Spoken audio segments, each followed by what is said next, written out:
All right. You guys know what time it is. Man, it's the Milkman. And yo, this was pretty much an impromptu video. I want to thank y'all for tuning in. And the reason why I made this video is because, you know, I'm thinking about getting into boxing myself. And I just, in my midst of searching for a ring, a gym where I could, you know, get into the sport, I stumbled on this advertisement. And what it is, it's Brandrisk number 13. Presented by Adin Ross. And who do we have here? We have Blueface and Rooga that is going to square off, and it's happening March 14th. So I wanted to make a quick video about this because, guys, I think this, number one, I haven't seen anyone else who's dropped a video and provided their opinions on what's happening in this celebrity boxing sphere.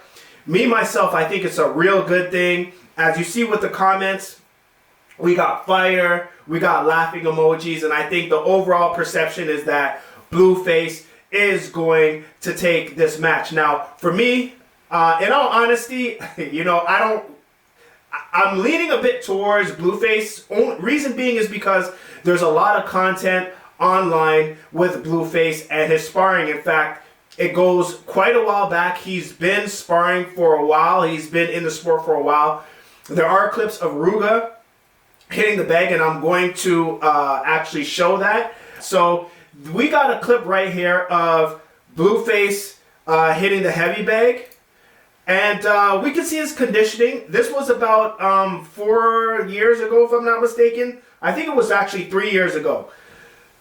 There are current clips of Blueface actually doing a bit of work, practicing and whatnot, but the reason why I actually chose this clip, actually let me go back to it. The reason why I chose this clip is because I wanted to make it fair for Rooga as well.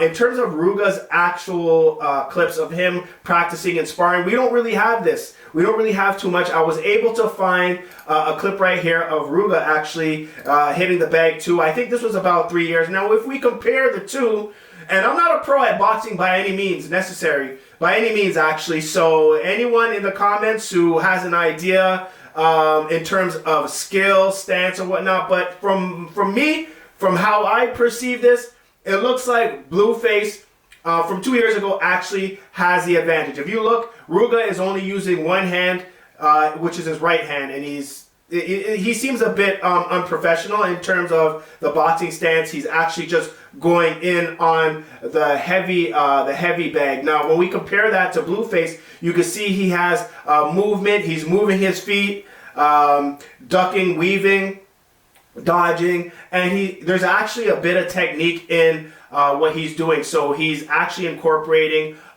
different types of skills, different types of techniques into his performance. So if this is some sort of indication of what we can expect on March 14th, then you know, I wouldn't blame it on someone to say that that Blueface is actually going to take the match. But however, we don't really have anything, like I said previously, that is current when it comes to Rooga's performance. He could be coming in from an upset fashion, and again, Blueface has been in jail for quite a while. He just got out, and we got to give that to him. One thing that I have to give to Blueface is he's been on the grind ever since he's got out of jail, right? So he's been putting out numerous tracks. Let me just see what we got right here. He's been putting out numerous tracks. Yeah, so look, we got a bunch of new Blueface tracks right here. We got Side Baby, 84K, that came out 8 days ago. He's got a 2.5 milli with Stunner Girl.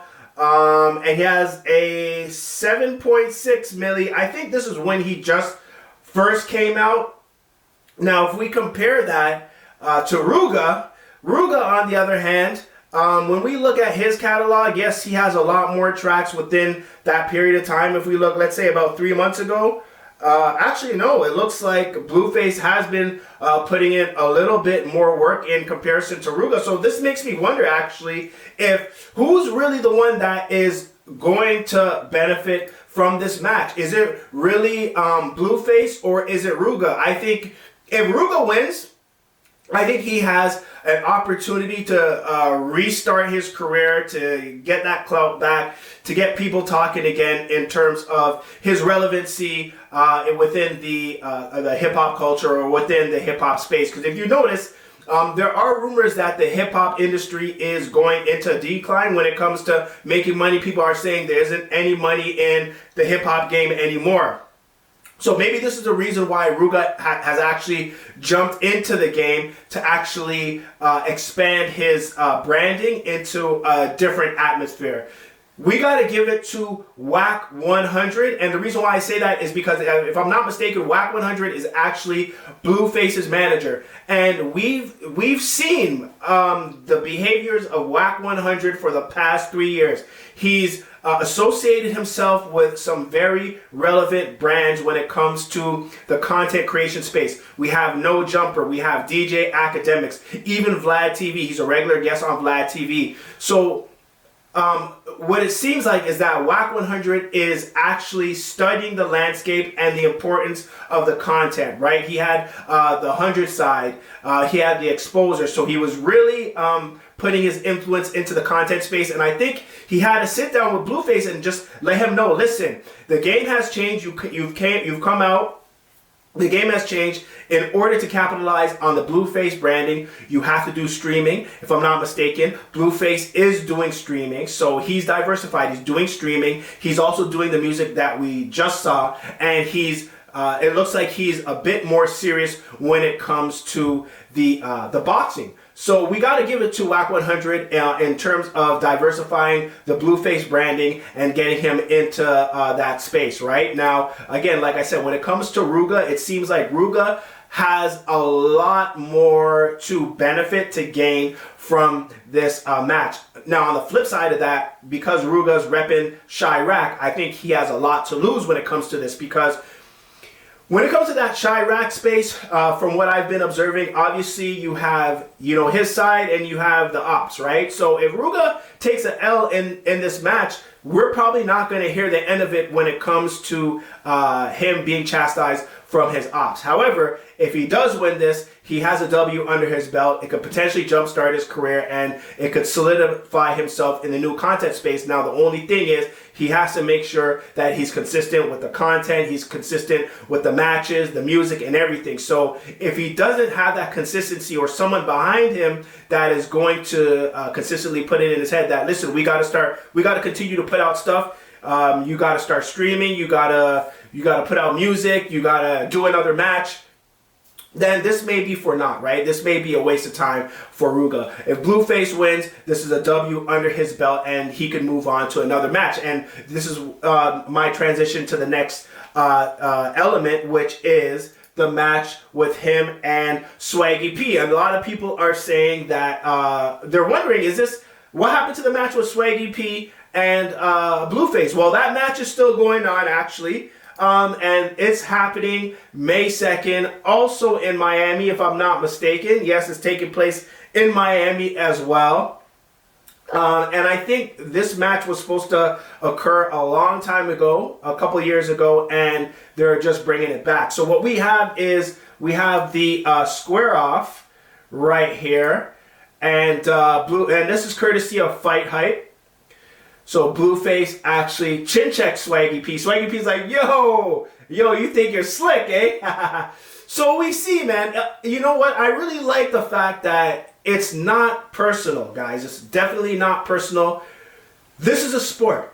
And I think this is one of the reasons why I want to give it to Adin Ross. I want to give it to these celebrity boxing promotional companies, because we could turn a lot of these beefs into something positive. We could turn it into a money-making machine. Imagine we had Biggie, we had Tupac. If rather than that whole beef going down, there was a boxing match. I know the weight classes are out of whack, but at the end of the day, if we had an opportunity to take these issues and put them into a more productive space, something for entertainment, like, man, okay, we scrap it out, we catch the fade, we dap, and then we move on our merry way, right? And I think this actual approach removes the whole ego from the scenario as well. The reason why I say that is because there's only going to be one winner. Well, generally speaking, there's going to be one winner. There's going to be one loser. Obviously, there's an opportunity where we have a draw. But at the end of the day, if we have one winner, we have one loser. Someone is going to take one of those titles, right?